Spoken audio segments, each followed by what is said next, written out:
Hello दोस्तों, आपका Samdariya yes academy में स्वागत है। आज के लेक्चर में हम असहयोग आंदोलन को देखेंगे। असहयोग आंदोलन का भारतीय कॉम्पिटिटिव एग्जामिनेशन जो भी हमारे होते हैं उसमें कितने क्वेश्चन बनते हैं, किस तरह का क्वेश्चन बनता है, इस लेसन में हम पूरी तरह से उसको समझाने का प्रयास करेंगे। आज हम अब असहयोग आंदोलन के बारे में देखेंगे। असहयोग का मतलब शब्द से ही क्लियर है, सहयोग न करना, यानी असहयोग का तात्पर्य सहयोग न करने वाला आंदोलन। यह आंदोलन महात्मा गांधी जी के द्वारा 1920 में आरंभ किया गया था। इस आंदोलन को गांधी के द्वारा भारत में आरंभ प्रथम जन आंदोलन माना जाता है। गांधी के द्वारा भारत में आरंभ किया गया पहला जन आंदोलन कौन था? तो असहयोग आंदोलन था। ध्यान रखना, चंपारण किसान आंदोलन जो 1917 में हुआ था वो किसानों के लिए था, जबकि यह जन आंदोलन यानी सभी के लिए आंदोलन था। इस आंदोलन के 3 उद्देश्य दिखाई पड़ते हैं। नंबर 1, स्वदेशी एंड बाइकाट, स्वदेशी सामान को स्वीकार करना, विदेशी सामान का बहिष्कार करना। इस पॉइंट में एक बात ध्यान रखने वाली बात है कि 1905 में जो स्वदेशी आंदोलन हमारे यहाँ चल रहा था, ऐसा बहुत बार क्वेश्चन पूछा जा चुका है कि स्वदेशी आंदोलन के पीरियड में कौन संबंधित नहीं था। तो ध्यान रखना, गांधी जी संबंधित नहीं थे। स्वदेशी आंदोलन जो चला था वो किस समय चला था? स्वदेशी आंदोलन जो चला था वो चला था 1905 में। स्वदेशी की जो विचार थी उसको गांधी जी ने एक्सेप्ट किया था असहयोग आंदोलन में। स्वदेशी आंदोलन असफल हो गया था। स्वदेशी आंदोलन की असफलता के क्या रीजन थे, इसी को एनालिसिस करके गांधी जी ने स्वदेशी का ही कॉन्सेप्ट नॉन कॉपरेशन मूवमेंट में लेकर आते हैं और गांधी जी सफल हो जाते हैं। आगे हम बताएंगे कि गांधी जी ने ऐसा कौन सा कॉन्सेप्ट लिया जिससे असहयोग आंदोलन में गांधी जी सफल होते दिखाई देते हैं। दूसरी तरफ स्वदेशी आंदोलन 1905-1908 में असफल हो जाता है। उसके कारणों को भी हम आगे रेखांकित करेंगे। तो पहला उद्देश्य बताया हमने, स्वदेशी सामानों को स्वीकार करना, विदेशी सामानों का बहिष्कार करना, पहला उद्देश्य था। दूसरा उद्देश्य क्या था? सभी सरकारी विभागों का बहिष्कार करना, यानी जितने भी गवर्नमेंट डिपार्टमेंट हैं उनका भी बाइकाट करना इस आंदोलन का दूसरा उद्देश्य था। अगर सरकारी विभाग में किसी तरह अगर हम विदेशी सामान को नहीं खरीदेंगे तो अंग्रेज़ों का व्यापार पूरी तरह से ठप हो जाएगा। सरकार का किसी तरह से किसी सरकारी विभाग में सपोर्ट नहीं करेंगे तो उस विभाग मीनिंगलेस हो जाएगा। जैसे अगर हम कोर्ट न्यायालय, भारतीय कोर्ट न्यायालय नहीं जाएंगे तो न्यायालय बेकार हो जाएंगे।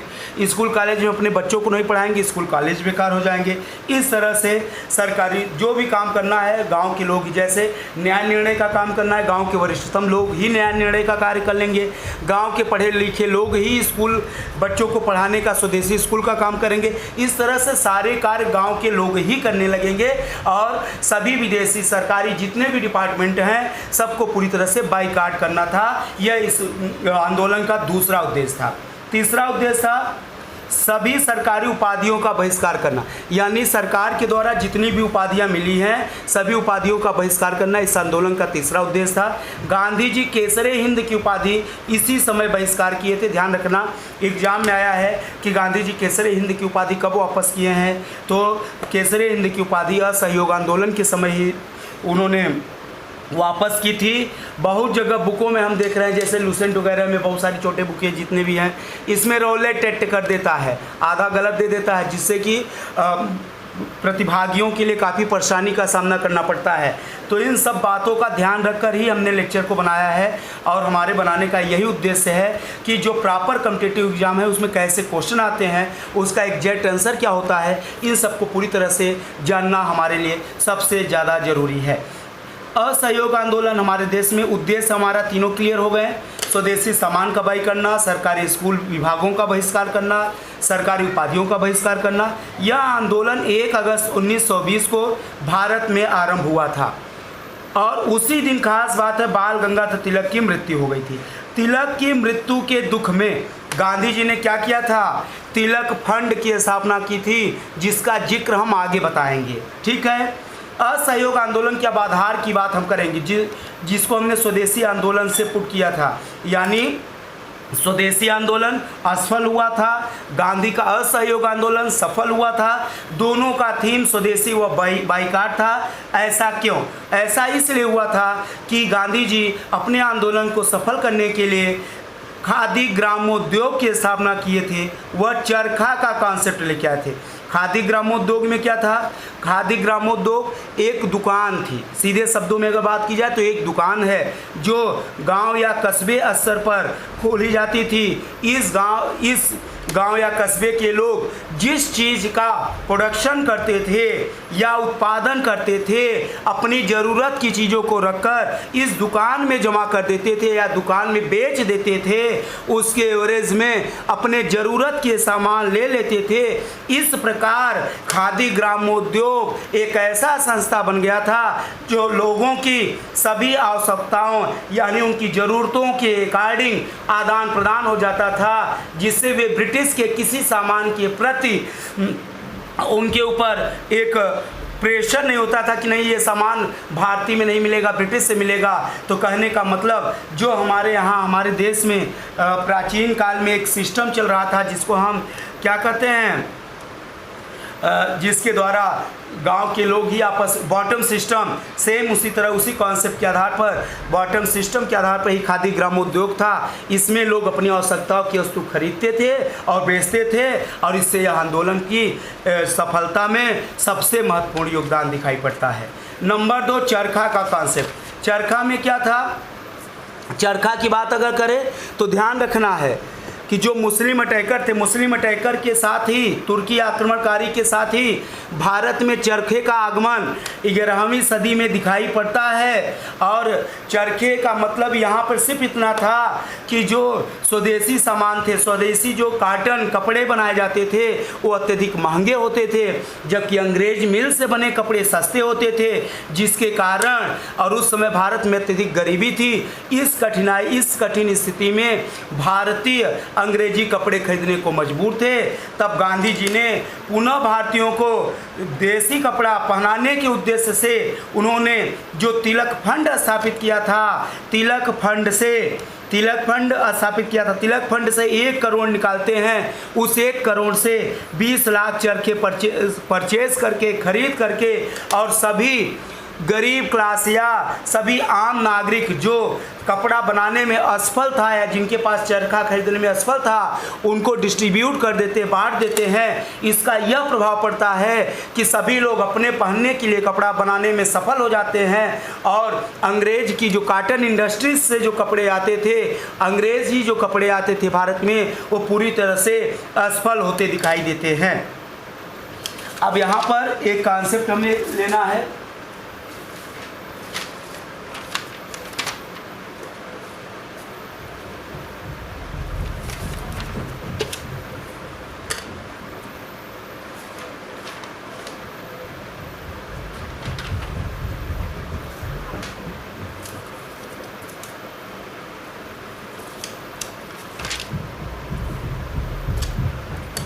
नेक्स्ट हम देखेंगे। अच्छा, जब इस तरह से आंदोलन चलने लगता है तो इस आंदोलन के क्या प्रभाव पड़ता है, हम जरा इसको देखेंगे।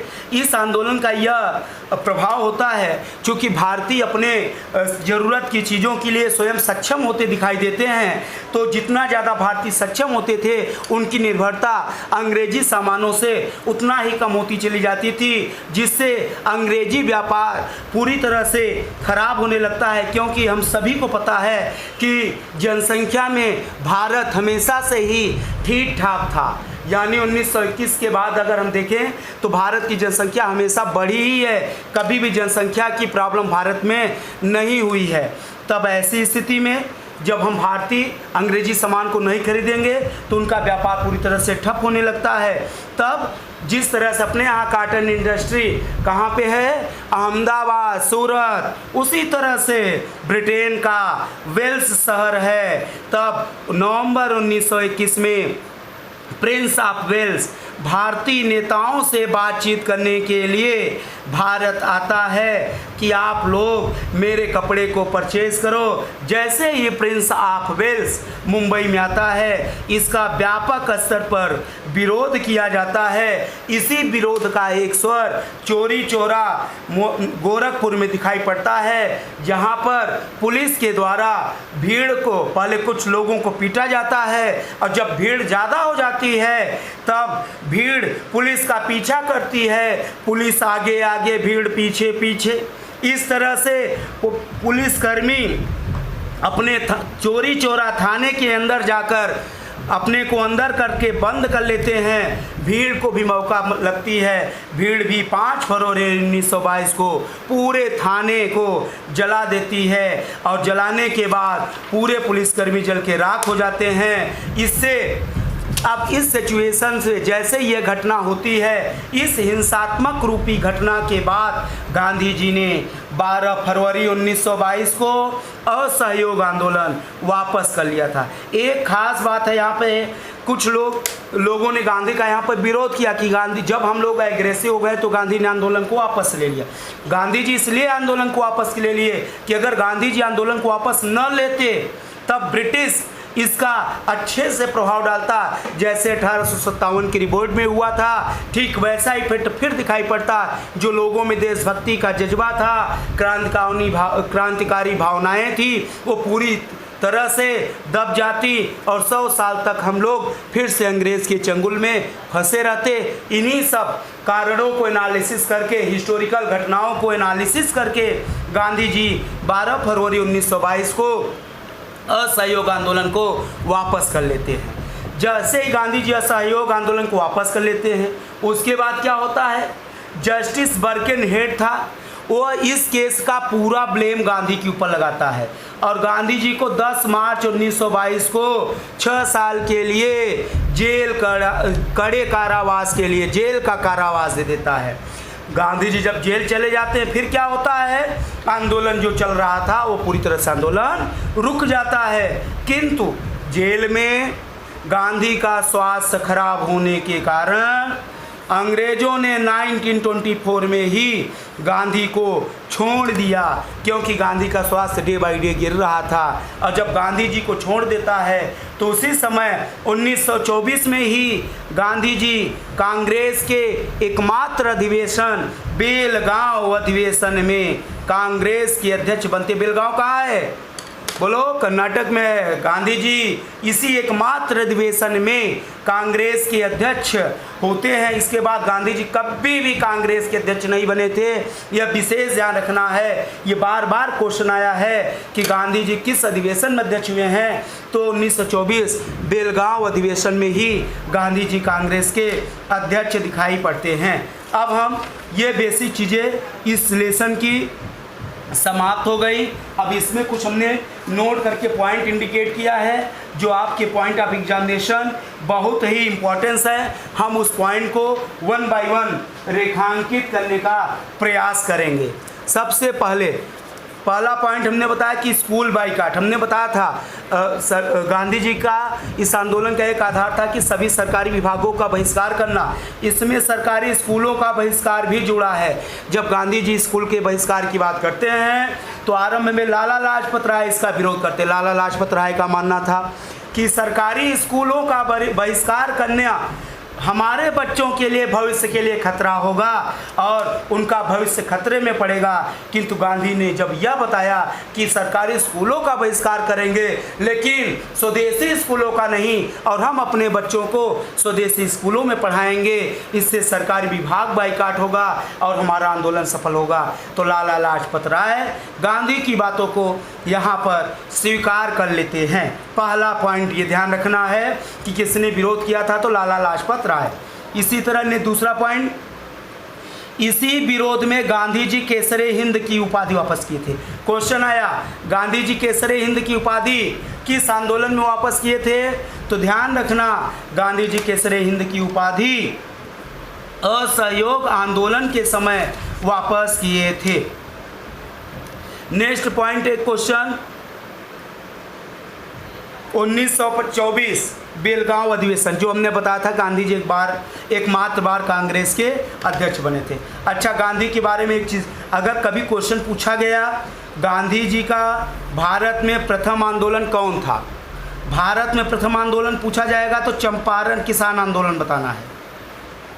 जबकि अगर ये पूछा जाए कि गांधी जी के जीवन का प्रथम आंदोलन कौन था तो दक्षिण अफ्रीका रंगभेदी आंदोलन था, जो साउथ अफ्रीका में गांधी जी कर रहे थे।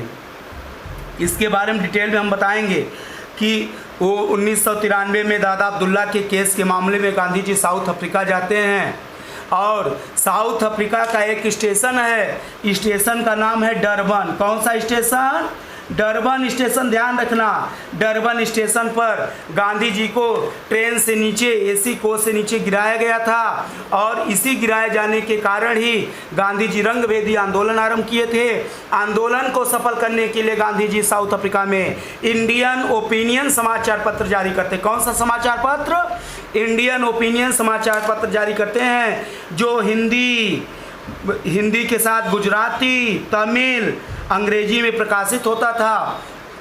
और बाद में गांधी जी वहाँ पे सफल होते हैं इस आंदोलन में, और सफल होने के बाद पुनः 9 अगस्त 1915 को गांधी जी भारत आते हैं, इसलिए 9 अगस्त को भारतीय प्रवासी दिवस बनाया गया है। फिर हमने बताया था कि आगे आप बताएंगे कि फिर गांधी जी राजकुमार शुक्ल जो चंपारण के निवासी थे, उनके कहने पर चंपारण आंदोलन में शामिल होते हैं, जो गांधी के जीवन का प्रथम किसान आंदोलन था। किसान आंदोलन के बाद गांधी जी खेड़ा किसान आंदोलन में आते। खेड़ा कहाँ है? गुजरात में। ध्यान रखना, खेड़ा किसान आंदोलन में आते हैं, जिसमें सिर्फ गांधी ही थे और इसलिए इसे गांधी जी का प्रथम किसान आंदोलन बोला गया है। हम आगे इसके बारे में डिस्कस करेंगे। और चंपारण किसान आंदोलन में गांधी का हाथ था, गांधी नहीं, गांधी तो थे लेकिन इस कार्य को सफल बनाने में कुछ और लोगों का योगदान था, इसलिए गांधी का प्रथम वास्तविक मूवमेंट नहीं बोला गया है। उसी आंदोलन में सब चंपारण की सफलता में ही गांधी जी को गुरुदेव जी ने किसकी उपाधि दी थी? महात्मा की उपाधि दी थी। ये सब बात हम बाद में डिस्कस करेंगे। गांधी का प्रथम मील आंदोलन पूछा जाए, खेड़ा किसान आंदोलन। ध्यान रखना, गांधी के जीवन का प्रथम मील आंदोलन बोला जाए तो खेड़ा आंदोलन 1918, और इसी आंदोलन के समय गांधी जी पहली बार भूख हड़ताल पे बैठे थे, फास्ट पे बैठे थे, भूख हड़ताल पे बैठे थे। लेकिन ध्यान रखना, गांधी जी का पहला भूख हड़ताल है, इसके बाद गांधी जी अपने जीवन में बहुत बार भूख हड़ताल पे बैठे हैं, किंतु एकमात्र बार फास्ट अंटिल डेथ, आमरण अनशन पर कहाँ बैठे थे? बताइए भाई, पहली बार आमरण अनशन पे कहाँ बैठे थे? पूना पैक्ट कब हुआ था? 1932। पूना पैक्ट 1932 के समय गांधी जी पहली बार फास्ट अंटिल डेथ, यानी वहाँ पे फास्ट अंटिल डेथ एकमात्र बार बैठे हैं, जबकि भूख हड़ताल बार बार बैठे। भूख हड़ताल का मतलब खाना नहीं खाएंगे, बाकी चीज़ चलेगा। अब फास्ट अंटिल डेथ का मतलब कुछ भी नहीं चलेगा, जब तक मांग पूरी नहीं होगी तब तक कुछ नहीं खाएंगे, भले ही मर जाएं। तो दोनों का ही बेसिक कॉन्सेप्ट है, इसको ज़रूर हमें ध्यान में रख लेने वाली बात है। ठीक है भाई। गांधी का प्रथम जन आंदोलन अगर बोला जाए कभी भी, तो गांधी का पहला जन आंदोलन असहयोग आंदोलन ही था, ये विशेष ध्यान रखना है। इस तरह से ये वाले कॉन्सेप्ट पूरी तरह से ये खत्म हो गए। कुछ और हैं गांधी जी के बारे में आता है कि गांधी जी लंगोटी पहनना कब शुरू किए थे? तो गांधी जी लंगोटी पहनना 1921 में काकीनाडा कॉन्फ्रेंस के समय बोला गया है कि गांधी जी 1921 में मद्रास से मदुरई जाती हुई ट्रेन में सफ़र कर रहे थे और वहीं पर गांधी जी ने कुछ लोगों को खादी पहनने का सलाह दिया था, जिससे वे लोगों ने ये बताया था कि गांधी जी खादी महंगी है, तो इसी बात पे लेकर ये लंगोटी पहनना शुरू करते हैं। अगर कॉन्फ्रेंस की बात पूछा जाएगा कभी तो 1921 की बात करना है। काकीनाडा कॉन्फ्रेंस में पहली बार गांधी जी लंगोटी पहनना शुरू करते हैं। अब उम्मीद करते हैं दोस्तों कि लेक्चर आपको क्लियर हो गया होगा। नेक्स्ट लेक्चर के साथ मिलेंगे। यहाँ पर बाकी जितने भी चीज़ें हैं आप लोग, जैसा कि हमने पहले भी बताया था कि आपके पॉइंट टू एग्जामिनेशन जितने भी क्वेश्चन बनते हैं हमने उसी क्वेश्चन को यहाँ पर मेंशन किया है। कोई भी अतिरिक्त ज्ञान देने की कोई ज़रूरत नहीं की है, कुछ भी नहीं किया है। आप लोग इसी हमारे लेक्चर को 2 से 3-4 बार रिवाइज करिए, उसके बाद प्रीवियस ईयर का क्वेश्चन पेपर जरूर सॉल्व करिए, क्योंकि जब तक पेपर नहीं सॉल्व करेंगे तब तक आपके अंदर कोई कॉन्फिडेंस आने वाला नहीं है। प्रीवियस ईयर का पेपर सॉल्व करेंगे, निश्चित रूप से सारे पेपर सॉल्व होंगे और आप सफल होंगे। Thank you class. फिर हम नेक्स्ट लेक्चर में नेक्स्ट वीडियो के साथ पुनः उपस्थित होंगे और बहुत सारी चीज़ों पर डिस्कस करेंगे। अगर आप हमारे चैनल को सब्सक्राइब करिए, कमेंट करिए, जिससे कि हम जैसे ही न्यू वीडियो लोड करते हैं आपको प्रॉपर मिलता रहे। Thank you class.